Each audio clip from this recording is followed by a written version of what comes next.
शिवाय नमस्तुभ्यम। शिवरात्रि पूजा में कैसे पार्थिव शिवलिंग या साधारण सरल तरीके से अपने घर पर मूर्ति प्रतिमा की पूजा कैसे करें, वीडियो में जानेंगे। चार पहर की पूजा का समय और चार पहर पूजा कैसे की जाती है, यह भी वीडियो में जानेंगे। संपूर्ण श्रेष्ठ जानकारी है, अंत तक बने रहिएगा। बाल कब धोए, व्रत में क्या खाएं, पूरी श्रेष्ठ जानकारी के तहत यह वीडियो आपको प्राप्त होगा।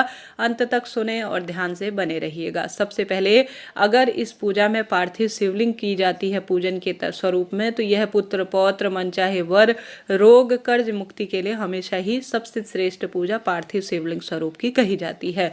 अगर पार्थिव शिवलिंग नहीं बनाना चाहते हैं तो मूर्ति प्रतिमा या शिवलिंग स्वरूप है तो उसे लाल, पीले या सफेद रंग के एक पाटे में आप विराजित कर लीजिए। माता गौरी महादेव की मूर्ति प्रतिमा है तो साथ में उन्हें भी विराजित कीजिएगा।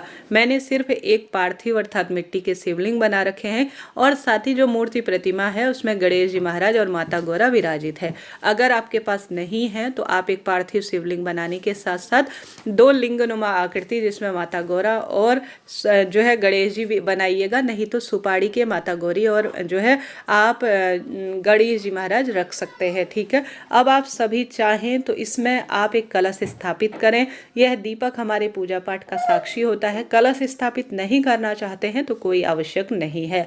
आप सभी को कलश स्थापन की सरल सी पूजा विधि रहती है, इसमें कठिन कलश स्थापन नहीं है। देखिए, दीपक हमारी पूजा पाठ का सबसे पहले साक्षी होता है तो आप सभी को एक दीपक तो हमेशा अपनी पूजा में सबसे पहले लगाना चाहिए। तो क्यों ना एक कलश स्थापित कर लिया जाए छोटा सा, जो कि हमारे जीवन की सभी कामना की सिद्धि के लिए हो जाए। तो आप सभी परिवार के साथ सुबह ब्रह्म मुहूर्त में स्नान इत्यादि से निवृत्त होकर यह पूजन संपन्न करें। 1-2 घंटे पार्थिव शिवलिंग आप मिट्टी के बना लीजिएगा। किसी पेड़ की शुद्ध मिट्टी को लाकर आपको रखना होगा। एक आपको कलश लेना है जिसके मुख पर मौली बांधनी है और इस कलश के अंदर आपको गंगा जल मिश्रित जल रखना है। स्वास्तिक बना लेना है। इसके नीचे थोड़ा चावल का आसन दे दीजिए। चाहे तो आप अष्टदल कमल भी बना सकते हैं, परंतु थोड़ा चावल का आसन दे लेंगे तो वह भी पर्याप्त रहेगा।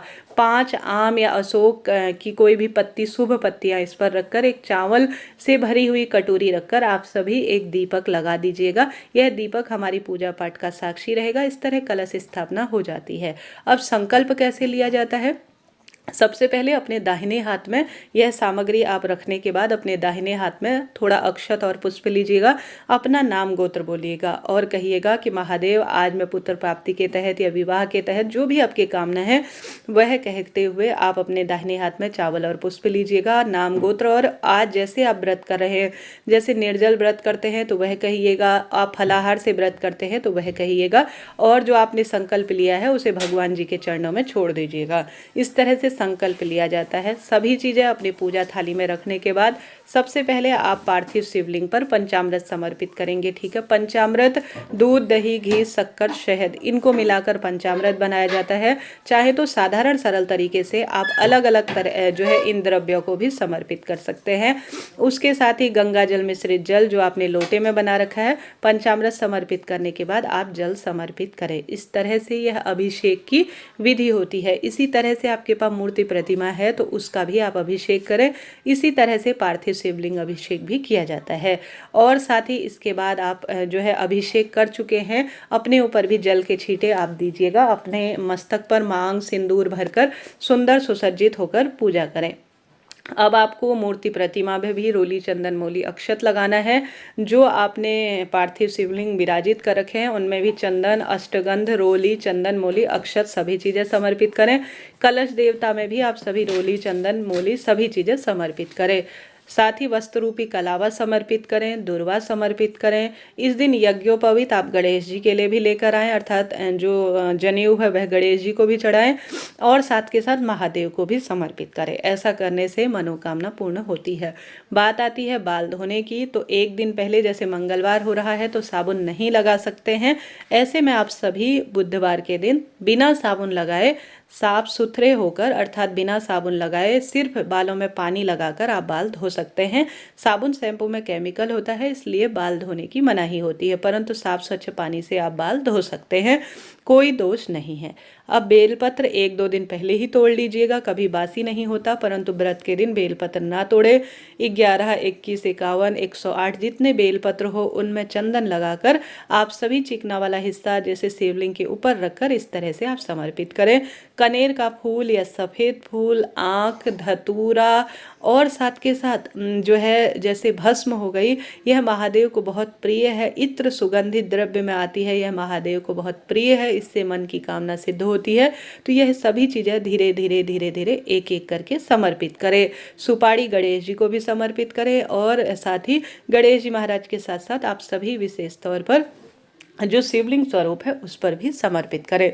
और जब यह कार्य करें निरंतर नमः शिवाय, ओम या श्री शिवाय नमस्तुभ्यम महामंत्रों का ज़्यादा से ज़्यादा जाप करें। ऐसा करने से भी कार्य सिद्ध होते हैं। घर पर ही यह पूजा करें, शिव मंदिर जाकर सिर्फ जल का लोटा चढ़ाकर विधि विधान से वहाँ भी पूजन करें।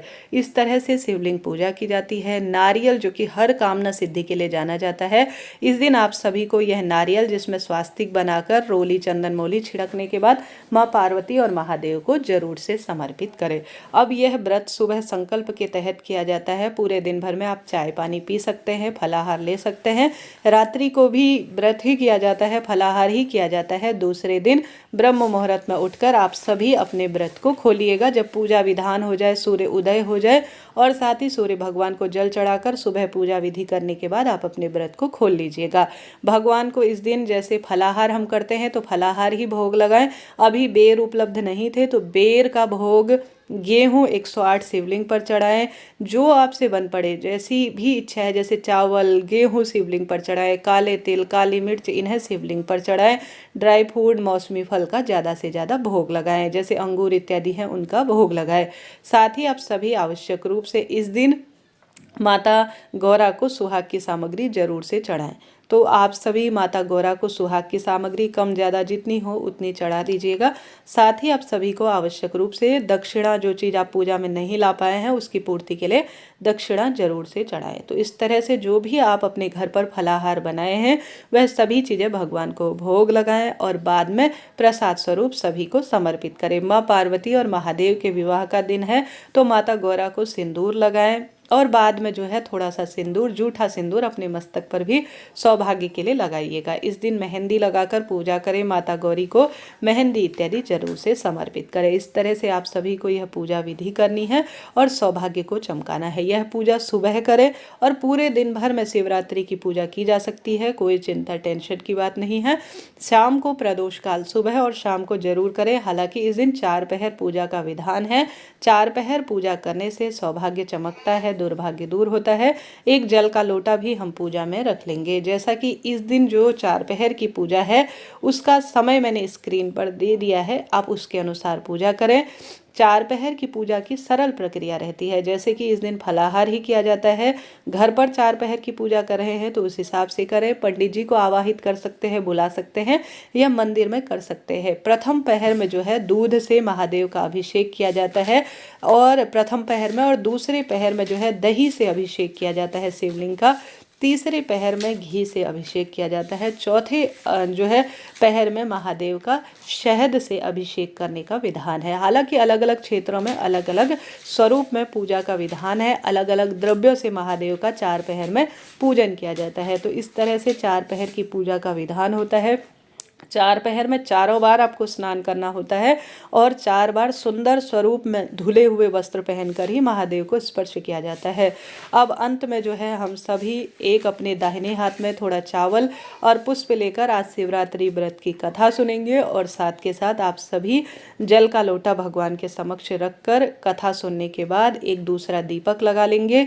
दूसरा दीपक आप कपूर और साथ में एक दूसरा दीपक लगाकर उससे आज गणेश जी की और महादेव की आरती करेंगे। दान के लिए जो सामग्री आप निकालना चाहें वह निकाल सकते हैं।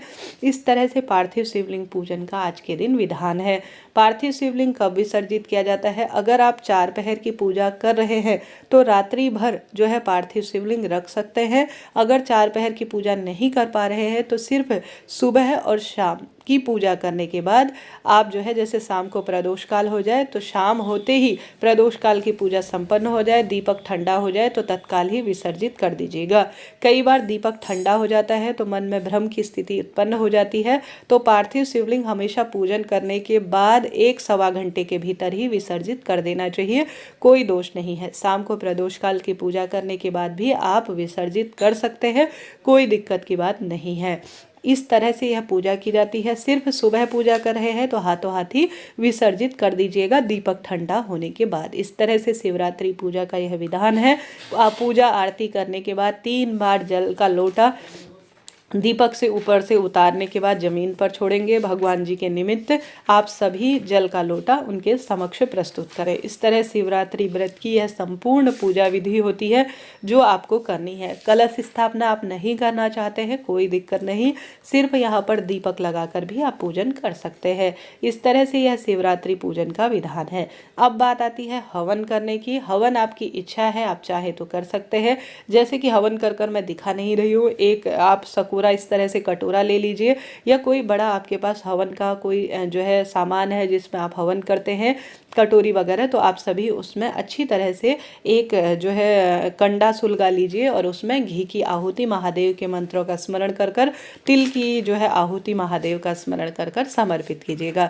इस तरह से यह शिवरात्रि पूजा का विधान वेद शास्त्रों में कहा गया है। हवन आपकी इच्छा है। हवन इस दिन कोई खास महत्वता नहीं है, शिव के अभिषेक की ज़्यादा इस दिन महत्वता कही गई है, तो आप अपने अनुसार कीजिएगा, परंतु इस दिन जितना संभव हो शिवलिंग का अभिषेक ज़्यादा से ज़्यादा कीजिएगा, बस यही पर्याप्त रहता है। इस तरह से यह जानकारी थी शिवरात्रि पूजा से संबंधित। इस दिन सच्चे भाव सच्चे मन से साधारण सरल तरीके से अलग अलग द्रव्यों से शिवलिंग का अभिषेक किया जाता है, उस अनुसार आप करें। गेहूं की बालियां शिवलिंग पर चढ़ाएं, बेर शिवलिंग पर चढ़ाएं, ड्राई फ्रूट अंगूर का भोग भगवान जी को लगाएं और अपनी संपूर्ण पूजा विधि को संपन्न करें। इस तरह से शिवरात्रि पूजा की यह विधि है। भूल चूक के लिए क्षमा प्रार्थी होते हुए यह पूजा संपन्न करें। आशा है, उम्मीद है इस तरह आप पार्थिव शिवलिंग पर करेंगे तो आपकी मनोकामना निश्चित रूप से पूर्ण होगी। रोग कर्ज दुख दरिद्रता से मुक्ति मिलेगी।